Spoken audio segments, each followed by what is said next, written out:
Buenos días. Historias de Silicon Valley es una colección de relatos de 2019 de la escritora Herminia Gil Guerrero, joven representante de la diáspora española en Estados Unidos. Voy a analizar dos de sus relatos, cuyas protagonistas encarnan el imaginario sociomercantilista en el espacio de Silicon Valley, California. En este análisis utilizo, por un lado, las teorías de Michel Foucault del biopoder, así como el pensamiento del filósofo surcoreano Byung-Chul Han en su obra La expulsión de lo distinto, que publica Herder en 2017. Según Foucault, en la sociedad contemporánea se practican mecanismos diversos por los que se consigue subyugar el cuerpo de los individuos y ejercer control sobre la población. Ya no es necesario que haya agentes que condenen y castiguen al individuo si no acatan las normas de producción y obediencia, como ocurría en las edades previas a la modernidad. En el mundo contemporáneo, las personas somos voluntariamente dóciles y útiles, es decir, nuestra obediencia y productividad surgen de nuestro libre albedrío. Por ello, mi vocación es formar parte de ese mecanismo de rendimiento. Nadie me castiga si no lo hago. Mi castigo sería no pertenecer a ese grupo uniforme de individuos aparentemente libres que se suscriben a una felicidad aparentemente real. Por otra parte, Han explica que el mundo que han construido las tecnologías digitales crea una comunicación ficticia que, además, tiende a borrar las diferencias entre los individuos, construyendo identidades iguales, porque lo diferente es lo otro y, por tanto, extraño y, por tanto, innecesario. A través de un impulso narcisista eliminamos al otro extraño, al otro misterioso, al otro que sufre, al otro que está ahí, pero no queremos o no podemos percibir. Aboga Han por un movimiento hacia el arte, igual que Theodor Adorno, hacia el escuchar lo que se esconde por detrás de lo igual, de lo idéntico, y así recuperar el asombro. Es ese concepto, el asombro, la clave para regresar al mundo espiritual, ese que nos devuelve la humanidad. Las protagonistas de los relatos de Gil Guerrero, Servicio a domicilio y 15 meses, representan el arquetipo contemporáneo de individuo útil y dócil, asexuado y aparentemente liberado de la diferencia de género, que se explota a sí mismo infatigablemente al servicio de las grandes empresas de tecnología digital como Google, Facebook y Apple. En estos relatos somos testigos de cómo el biopoder controla el cuerpo femenino. En el aspecto de la comunicación, el biopoder produce aislamiento. En el aspecto de la maternidad, produce infertilidad. En el aspecto de la sexualidad, represión. Y en el aspecto de la emoción, produce enajenación. Según veremos, el sistema de relaciones personales no funciona de una manera fluida y recíproca. En el primer relato vamos a ver a la protagonista salir del tiempo del yo para entrar en el tiempo del otro y sentir al otro. Se trata de encontrar el asombro, de buscar el juego. En servicio a domicilio conocemos a Katie, profesional de 23 años de la empresa Apple, nacida en Vietnam, a quien adoptó un matrimonio estadounidense cuando quedó huérfana al terminar la guerra. Muy querida y protegida de sus padres, Katie posee una inteligencia capaz de llevarla a cursar estudios a la Universidad de Stanford.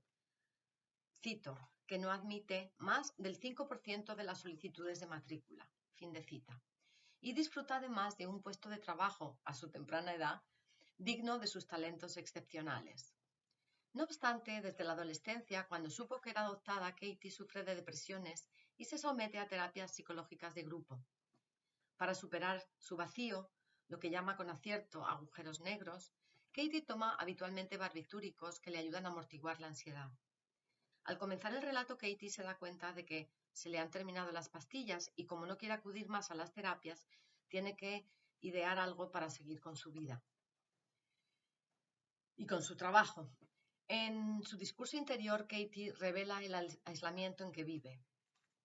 Cito, no le iba a ser fácil hacerse con una nueva prescripción médica sin ver a aquel grupo de locas que tienen como misión en la vida encontrarse semanalmente y hablar de estupideces y mostrar empatías imposibles, como si la vida que tienen pudiera importarles a alguien. Ella no las necesitaba. Los fármacos le eran suficiente. Fin de cita. La falta de conexión con el prójimo se manifiesta asimismo en su entorno laboral.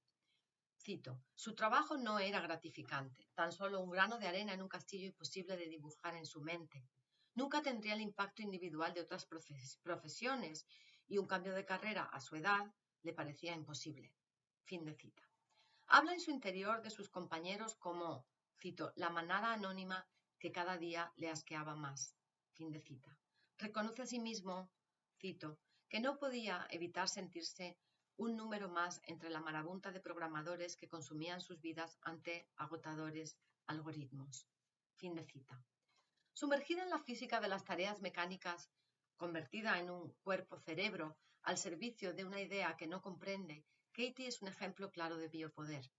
El lector comprende además que todos los compañeros de la empresa Apple están en su misma situación. Así pues, Katie vive sola, trabaja sola y sola sufre de un aislamiento espiritual que obedece a la norma. El día que se le terminan los medicamentos, exasperada, se le ocurre una estrategia para llegar a la vida de otras personas. En lugar de, por ejemplo, apuntarse a un club de lectura o verse con alguien conocido, de ese que llama a su minúsculo círculo, del que descarta a sus padres, a su antiguo novio que ya está casado y a sus amigas de la universidad que también están casadas y, cito, perdían sus vidas entre pañales y actividades extraescolares. ¿Para qué habían estudiado? Se pregunta Katie. ¿Para hacer de mujeres desesperadas? Y encima sin dejar de sonreír en sus malditas fotos de Instagram. Fin de cita. Pues en lugar de hacer cualquiera de estas cosas, decide entonces pedir la compra de alimentos a domicilio por Google Express con una única meta: que el repartidor recorriese de cabo a rabo el gigantesco hipermercado Costco y que se agotara con el ejercicio que provocaría el pedido que se basa en la ubicación física del producto en la gran nave y no en su necesidad de surtir la nevera y la casa. Comida para mascotas que no tiene, pañales de adulto que no va a usar nadie, queso que no va a comer porque es intolerante a la lactosa, etc. Es entonces, manejando desde el ordenador de manera anónima la vida de otro ser, cuando Katie se siente poderosa y viva. ¿Por qué? Porque va a llegar a influir en la vida de otro. Cito, sintió el poder bajo cada uno de sus 10 dedos. Cada palabra que escribía le hacía sentir más viva, imaginando con excitación el sudor del repartidor. Fin de cita. Es interesante que en esta escena el placer de su plan maquiavélico aparece descrito con términos físicos, exactamente como un orgasmo. Cito, pausada, cautelosa, sintió un hormigueo incipiente hasta su parte más íntima. Ritmo cardíaco, ensordecedor. Exhausta, tumbada en su butaca. Fin de cita. La curiosidad de ver el impacto que su tortura bien planeada había tenido en el repartidor le descubre al joven Oscar.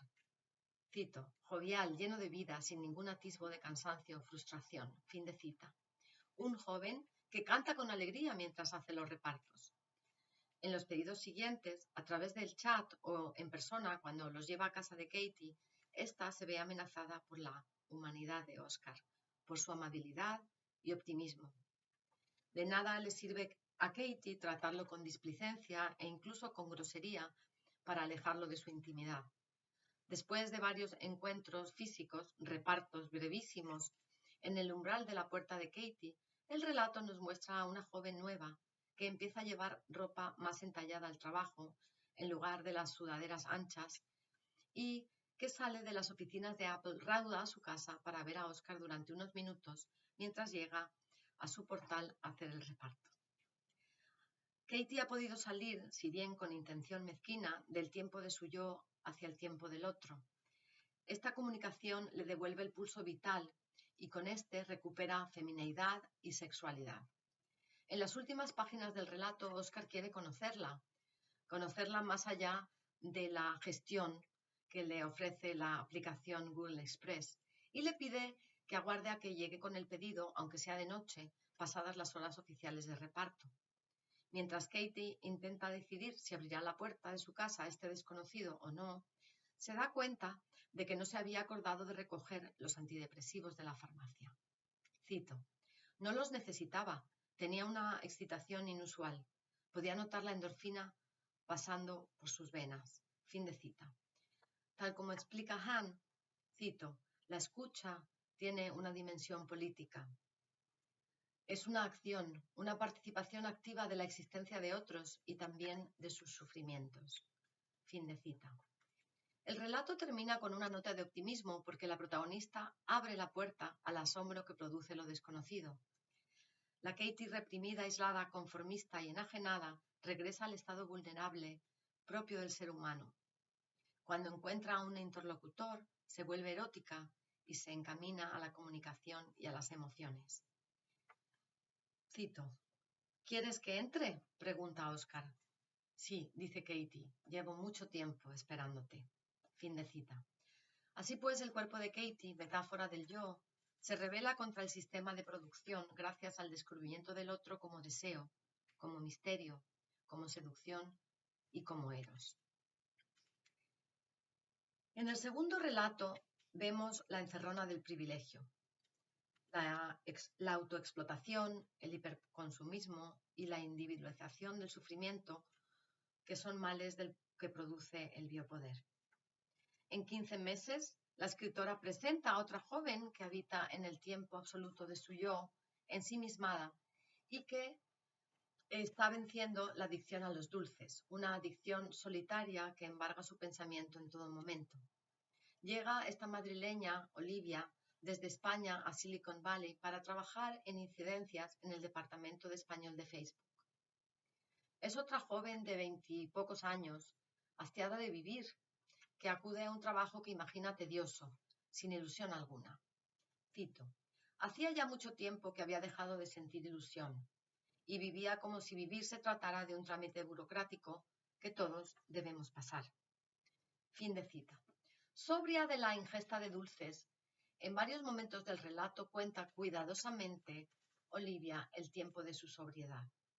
Cito, 15 meses, 4 días y 12 horas. Fin de cita. Pero al mismo tiempo la joven imagina de manera recurrente los ingredientes y la elaboración de sus postres preferidos que, tras las terapias de desintoxicación que había costeado con sus ahorros, le pueblan la memoria. Por ejemplo, cito, con unos 200 gramos de bizcochos de soletilla puede salir una buena bandeja. El mascarpone y el huevo hay que batirlos muy bien. La mezcla del chocolate y el amaretto es deliciosa. A veces se usan otros licores, pero yo creo que el amaretto es un acierto. Una bandeja entera en un día. 500 gramos de azúcar en una comida. Un tiramisú para mí sola. Fin de cita. El discurso interior de Olivia manifiesta deseo, pero no es un deseo por el otro. Es el deseo por el placer solitario del azúcar y la harina, transformados en productos de repostería que percibe como irresistiblemente eróticos. En el relato descubrimos una serie de contrastes que describen la supuesta sociedad del privilegio, basada en el exceso, el dinero y la producción laboral. En primer lugar, la nevera vacía del apartamento que comparte con otros compañeros de Facebook, que está vacía. Cito, como si se tratara de un mueble decorativo. Fin de cita. Lo cual contrasta con la exuberancia de víveres que encontramos en los comedores del recinto Facebook. Cito, aquí toda la comida es gratuita. Fin de cita. En segundo lugar, el comentario de la jefa de Olivia sobre su edad apenas la recibe en sus oficinas. Olivia es de la quinta del creador de Facebook.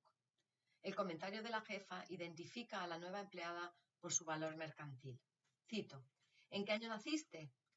Mark Zuckerberg solo te saca 64.000 millones de dólares. Fin de cita. En tercer lugar, advertimos el contraste entre el tiempo y el espacio privados y el tiempo y el espacio laboral. La política de la empresa, Facebook, responsabilidad y libertad, ofrece a los empleados la flexibilidad de horarios y trabajar desde casa, lo cual promueve tanto el aislamiento personal como la ideología capitalista del rendimiento máximo, de manera que el trabajo se apodera del tiempo social e invade el espacio del hogar. Hahn afirma que la crisis temporal de nuestro mundo no es lo que llamamos estrés, es decir, la aceleración y el ejercicio de la multitarea para conseguir rendimiento óptimo, sino la totalización del tiempo del yo. La flexibilidad de horario y espacio que ofrece Facebook a Olivia y a todos los empleados desde el primer día es en sí misma una explotación voluntaria. Esta política neoliberal erradica el tiempo del otro, el tiempo de escuchar y de participar en la existencia del otro, ese tiempo político que crea comunidad frente al tiempo absoluto del yo, que no solo privatiza el sufrimiento de Olivia, sino que totaliza la producción con que beneficiar a la empresa. El tiempo del otro, ese que Olivia no alcanza a penetrar como lo hizo Katie, aunque lo provocase un impulso sádico, es, como dice Han, un tiempo bueno. Olivia termina por sucumbir al deseo en la nueva vida que ha comenzado, pero no tiene la misma suerte que Katie, ya que no es deseo por el otro. Permanece en su aislamiento y se rinde a un deseo misterioso y seductor, material, que consiste en saciarse con los dulces de la cafetería del campus. Cito: Olivia cogió la bandeja y las pinzas metálicas y caminó como ciega por la cola que le mostraba ese escaparate de felicidad, dulzura, casi de lujuria. Fin de cita. El relato termina, naturalmente, en tragedia espiritual. Es el zarpazo engañoso del privilegio. Cito: tras 15 meses, 13 días y 9 horas, como si de una marioneta se tratara, y vencida a su amargo destino, lejos de sus compañeros, de Nick, de su exnovio, de su casa, de su madre, de su terapeuta, en un país remoto, donde este trastorno es un deporte nacional, subvencionado por su propia compañía. Fin de cita. Es la paradoja de Facebook, que pone en marcha el espejismo de la comunicación y aniquila las posibilidades de comunicación real. Conectar con el otro, mirarlo, permitir el asombro, nos abre las puertas a nuestra humanidad. Este segundo relato de Gil Guerrero pone también de manifiesto el pensamiento de Han. Cito: los tiempos en los que existía el otro se han ido. El otro como misterio, el otro como seducción, el otro como eros, el otro como infierno, el otro como dolor, van desapareciendo. Fin de cita.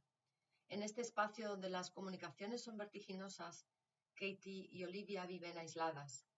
Katie y Olivia no solo representan la juventud de Silicon Valley, sino una generación entera.